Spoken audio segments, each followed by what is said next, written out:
Hello, hello, fellow artists. We are going to be doing a very simple holiday wreath tutorial today in real time. You can follow along. Feel free to pause and rewind as needed. But this one is pretty simple and has kind of 3 different elements to it, or 4 different elements to it that are going to be really simple for you. I'm going to be doing this pine wreath, so it's just pine leaves, no other leaves involved, some berries and some pine cones. I am going to be doing it on this kind of card shaped and sized piece of watercolor paper. This particular paper I am using Canson XL, so this is a very beginner watercolor paper. You can see here is the brand. I use this sometimes when I'm teaching certain things. This is not a heavy water-based painting, so you can definitely get away with the Canson XL. I also have my Princeton size 10 Velvet Touch brush, and also a 00 liner brush for some very fine details at the very end. You could definitely do this whole thing with just one round brush that has a really nice tip on it. I'm just going to use the liner at the end because it makes it really effortless. You don't even have to concentrate to make those details. I have my paint palette here. I'll go over colors as I use them, but very simply greens and reds and browns. And then last but not least, I need my tracing element. So I am going to be making a round shape, and I want it to be pretty perfect, the guideline for me. So I'm just going to use and trace the inside of my tape roll here. I'm going to get it centered. You could definitely freehand this because the wreath is going to cover up most of the guideline, but this just gives us a guideline to use. So you can see that there, I just have a guide. You can erase it a bit so it's light. You're not seeing it through any of your watercolor. You just need to be able to see it as you go around. So we have our guideline, and we're going to be following that all the way around. Now I am going to be using, let's see, I have some sap green here in my palette, and I've already made some of this. So I'm using some sap green, putting it over here. And then to that, I'm going to add some indigo. So if you don't have indigo, and that's gonna make this really dark, rich, kind of forest green color. If you don't have indigo, you could definitely use a little like phthalo blue or a warm blue, like this color blue over here. Sorry, you can't see that. So like a phthalo blue, which is like a very cool blue, and add some black to it to get that color. But indigo and sap green I find work really well to get this really pretty kind of cool, dark forest green color. And that's what I'm going to use for my pine branches. I'm just making a lot of it. Add a little water so it has a nice flow, but not watered down too much. Rinse off my brush, dab it out. I'm going to make sure I have a nice fine tip on my brush before I get started. So when I pick up my paint, I'm just going to roll the tip in the paint. So I don't need to like saturate the whole belly of the brush. I don't need to get all of this saturated with paint, just the tip, and roll that back up so I have a nice fine tip. Now I'm going to start working my way around this circle, and I'm going to be doing these pine branches, and all they are, I'm going to start with one kind of center, very thin lead branch. So my circle is over here, but I'm kind of going outside, and I want to make sure to go inside and outside my guideline circle to make a nice full wreath. So my guide, my center guide, and then I'm just going to start with these tiny little hashes working all the way up. I'm not going to worry too much if they overlap each other. I actually want that. I don't want, I'll show you what I don't want in a minute, or what you probably don't want either. So there we go. Just a little hashing all the way up, and we're going to do this over and over and over again, all the way around. We're going to overlap a lot. So what I don't want you to do is like make a guideline and then do these perfectly spaced, perfectly patterned lines all the way around, because it's just not going to look natural. That's not how plants or branches grow. It's going to look very illustrative, very designed. I want you to get in there, overlap, swish, swish, swish with the tip of your brush. And then I'm gonna keep going around and just adding more guides. And you can always, as you do this, and again, go at your own pace. I'm gonna move a little quickly. But as you're doing this, you can kind of space things out. Less is always more in watercolor because then you can always add later. So if you leave a lot of space in this one area, let's say I do that and I just kind of move on, I can always go back and decide to add more fullness by adding more layers there or another branch. So don't spend too much time or concentrated time on really filling out one area. Kind of get all the way around the circle first as I come back and revisit that area. And you'll notice I turn my paper on this project. I do not tape it down. It doesn't have a lot of water. You don't have to like tape it down and make sure it doesn't curl because we're really not using that much water, that much pigment on this. So it's not going to saturate the paper and make it curl. All right, so I'm going to keep going. And I'm moving all in the same direction. You can see all my branches are moving. I'm not kind of coming back this way. You definitely could. You could experiment with kind of starting in one center point and going out until you meet, almost like a crown, like a laurel crown or wreath. That could be really cool. Could leave a gap somewhere in the wreath. Could put a bow on it. We're not going to be putting a bow on this one. We're just going all the way around. And what made me think of this type of wreath is my son with his scouting troop just did a fundraiser where we did wreaths for the holiday season. And we had 600 pine wreaths, pine bough wreaths delivered. And then we had to assemble all the decorations on them. It was so much fun. But they had these, and my whole car smells like these gorgeous pine forests. All right, so I'm pretty happy with this. I actually really love the motion and the movement. I kind of like how it's a little heavier in these two spots and a little lighter here. But if you want to fill it out, you can definitely go back and I could say, oh, let's add a few more here. And what I do also like to do is I like to add a little bit more indigo. So I have a really, really dark green. So it's a little darker than my first layer. And go back and add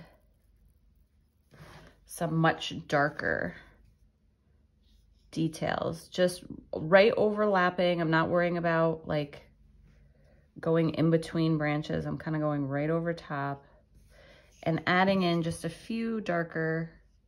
It just gives it a little dimension, a little shape, a little interest.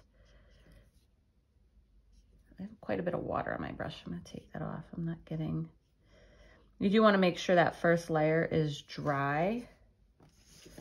Otherwise, they'll just start to bleed into each other and you won't have these defined little swoopy branches. But that's it. I mean, that is the major base of the wreath. The rest is tiny little details, but look how lovely that looks.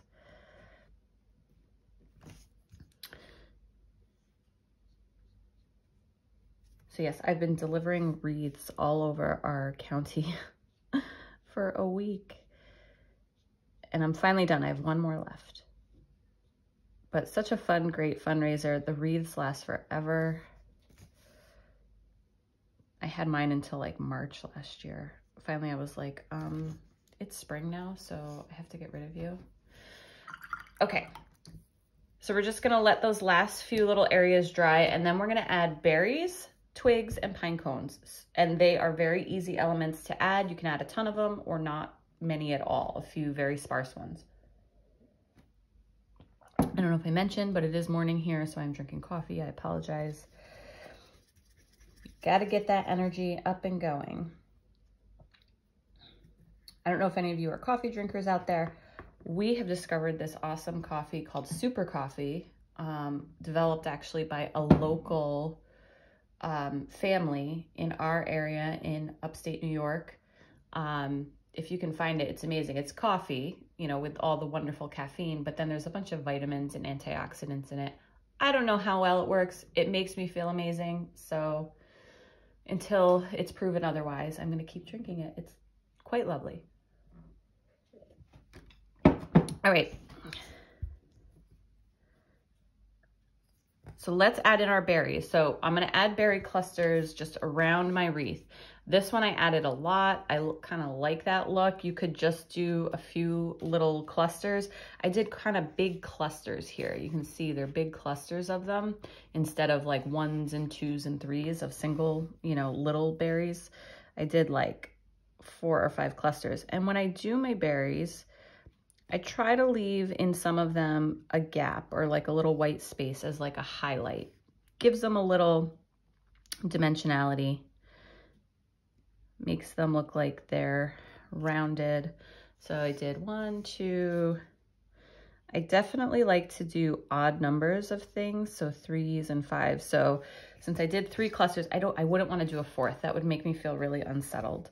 So at the very least, I'm gonna put like a small cluster here and then a 5th cluster here. And I'm skipping this little branch in the middle because it's still wet.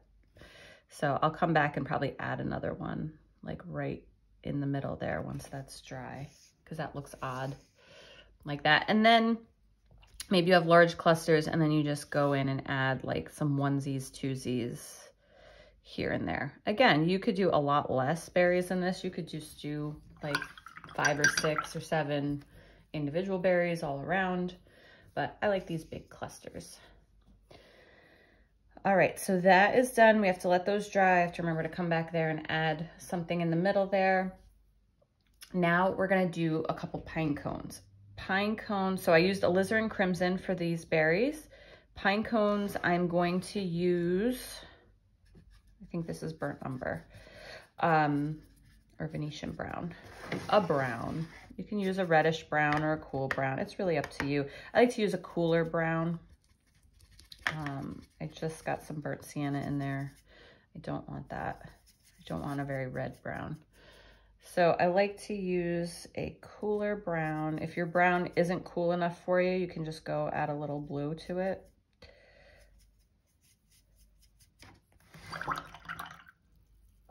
All right, so I have this brown, burnt umber. And let me just show you, let me see if I have a piece of scrap paper, kind of what I'm going for with the pine cone. Here we go, I have a little strip. So the pine cone is basically a triangular shape. So it's a rounded triangle or like a candy corn shape or a pine cone shape. So this is kind of the overall shape we're going for. We're not gonna outline it, but just so you know. So we're gonna start at the top. And I just do a few kind of strokes with my brush. And then I go down and I do a few more that are closer together, just kind of making that pine cone shape. Now these are gonna be tiny, tiny pine cones. So they do not have to be like really realistic, lifelike. This is actually quite big compared to what's going to go in here. We're going to put tiny, tiny little pine cones in there. So I just leave these white gaps and spaces. And then again, to add a little bit of something to it while it's still wet, I just take a little black or even darker brown if you wanted to just darken down your black or your brown with a little black. And I just go in and I touch a few areas with the black. So now it has some really dark areas, some medium value areas, and then those white highlights, just giving the illusion of this pine cone shape. Okay, so I'm gonna do that. I'm gonna still stick with my brush. I'm gonna make sure I have a nice tip on that brush. I'm gonna pick up some of my brown. And again, these are gonna be really tiny. So try not to think too hard about it. And I'm gonna put them in all directions. So this one, I'm gonna start big here, kind of come down, and it's gonna poke up in that direction. And then over here, I'll start one up here. So the wreaths that we built, the decorations we used were berries and pine cones. So that's what inspired me to add these. And it's a, you know, a traditional, typical, like what you would find. in a simple holiday wreath. One there, so 1, 2, 3. So I'm gonna have to add 5 because I can't just do 4. That's just me. If you like symmetry, if you like even numbers, you go for it. So 1, 2, 3, 4, and I'm gonna put one up here, kind of coming down this way. And this is just, you know, a detail to kind of fill out and make our wreath nice and lush. And then go in with my black and just add a few little dabs to some areas. They're still wet, so just kind of blending and bleeding into each other, and they will dry. If you want, you can also put a little, like a tiny little stem on the top that's kind of going up into the greenery, so you can see that it's attached in there, but you don't have to. All right, that part is done. And our very last part, oh, I'm gonna get that berry in there because I see this is dry. Before I forget, I'm gonna take my brush and add a little berry in there. Perfect, that feels better. All right, so our last step for this is to add in the twig. So I'm gonna take that same brown that I used for the pine cones. You can make it a little darker if you want. And now I have my liner brush, so you can see that's super thin. And when I say it's effortless with a liner, like it's almost impossible to make a thick line with this brush. I'm just dragging it across. And that's me putting on the most pressure. And that's as thick as the line will get. I mean, we want really thin lines. It's just really effortless with the liner, super easy to do. So I know beginners really like that. When I introduce a liner to them, they're like, oh my goodness, this is how you make thin lines. Now, it's not going to be great in every situation, and I encourage you to learn to use the tip of your brush and gain that muscle control, but liners can be amazing. So now we're just going to reinforce this wreath circle by adding in branches that go around. And I'm going to go right over my greenery. I'm going to go right over the top. These lines are so thin that it's not going to look super awkward or like I put a big blob on top. I'm just gonna go around. I'm not gonna do the whole thing, just certain areas. And then off of that, I'm just gonna make branches. And I'm gonna pick up at the end and and twigs kind of poking out the center. See that? And then I'm gonna skip some space and I'm gonna add some more. I'm gonna try to connect some of my berries by just touching the bottom of them. You don't have to connect every single one as long as they're kind of on greenery. You know, the little stem that you can't see is like just behind them, and that's fine. Our brains will recognize that. One that's like floating out into space, you might want to connect that if it's like sitting in white space. And I'm going to let some of my branches or twigs kind of come off and poke up just a little bit. And you can see I am skipping some spaces. I'm not going over all of the greenery. And you can even have some floating twigs that don't connect to the central branch that are like behind the greenery, just kind of over here, poking out. So these elements just kind of reinforce this circle. They add fullness to it. I'm going to give these berries, this little cluster here, a few of these little stems. I'm going to add a few kind of coming out into space here. And again, you can go as crazy with this or as subtle as you'd like. This little area here is a little thinner than kind of the rest of it. So you could go back and add some more greenery. I'm going to add some branch and just kind of see how that looks. My branch is starting to actually look like the shape of greenery. Oh, I think that did it. Go back in, taking my liner and just picked up a little green. Just going to add that over top. Voila. And we are done with our nice full pine bough wreath. You can hold it in any direction. This would make a lovely card. If you want to do hand lettering, you could put a word inside or above or below it. You know, joy, Merry Christmas, Happy Holidays. There's a ton of Noel, all kinds of different things you could add to this before putting it on to your card. So I put a lot of these onto just brown paper craft cards. You could cut it a little smaller. Mine is quite large, so it won't leave too much of a border. If I put it on here, we'll have just a thin little border around the edge, but it's quite lovely and delicate the way that it is. All right, well, thank you so much. This was a nice 20-minute video versus my last gnome video, which took forever and a year. So thank you for joining me. I hope you join me for more holiday tutorial watercolor paintings, and enjoy the rest of your day. Happy painting.